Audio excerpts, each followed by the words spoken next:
Zhvillime dramatike kanë ndodhur mëngjesin e sotëm në Turqi pasi një operacion i madh policor është kryer herët në mëngjes për të arrestuar Ekrem İmamoğlu'n pas një hetimi për ngjarjet në Bashkinë e Stambollit. Sipas mediave turke, operacioni që përfshin 3000 oficer policie ka vënë në prangaj 100 persona që janë bashkëpunëtor të kryebashkiakut të Stambollit. Kryetari i Bashkisë së Stambollit Ekrem İmamoğlu është arrestuar për korrupsion, raporton Bloomberg. Sipas informacioneve, janë lëshuar urdhra para burgimit ndaj qindra personave të tjerë, përfshirë gazetarë dhe biznesmen. Akuzat variojnë nga korrupsioni te terrorizmi. Në një video të postuar në X, İmamoğlu tha se qindra oficer policie u shfaqën në shtëpinë e tij. Më vjen keq të them se një grusht mendjesh po përpiqen të uzurpojnë vullnetin e kombit ton. Policët e mi të dashur, forcat e sigurisë së vendit po ju përdorin si instrumente të së keqes. Kjo është tirani, por dua ta dini se nuk do dorëzohem. Ju dua shumë të gjithëve, mbështetem tek kombi. Le ta di gjithë kombi im se nuk do të përkulem, ka shkruar 53 vjeçari. Ekrem İmamoğlu mori drejtimin e Bashkisë së Stambollit në vitin 2019, kur ai rrëmbeu metropolin në Bosfor nga AKP pas 20 vitesh në pushtet, duke fituar edhe pas rinumërimit të kërkuar në atë kohë nga mbështetësit e Erdogan.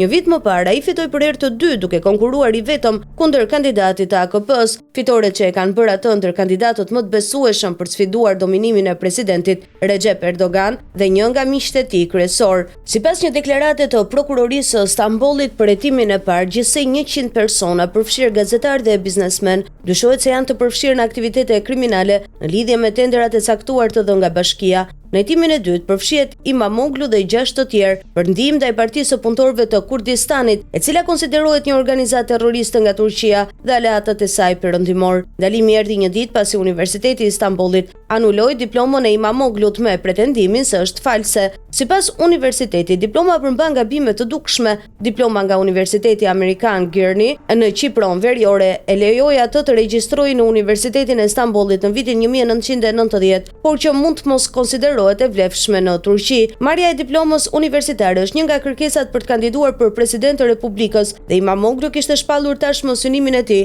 për të marrë pjesë në zgjedhjet e ardhshme. Kryebashkiaku i Stambollit e quajti të palishëm vendimin e universitetit, duke argumentuar se bordi drejtues nuk kishte të drejtë të anulonte diplomën dhe një vendim i tillë i takonte vetëm bordit të drejtorëve të administrimit të biznesit, fakultetit ku ai studionte. Paafrojnë ditët kur ata që morën këtë vendim do të mbajnë përgjegjësi përpara historisë dhe drejtësisë. Marshi i kombit ton i etur për drejtësi, ligj dhe demokraci nuk mund të ndalet, shkroi İmamoğlu në një mesazh në X, pak orë përpara se policia të bastiste shtëpinë e tij.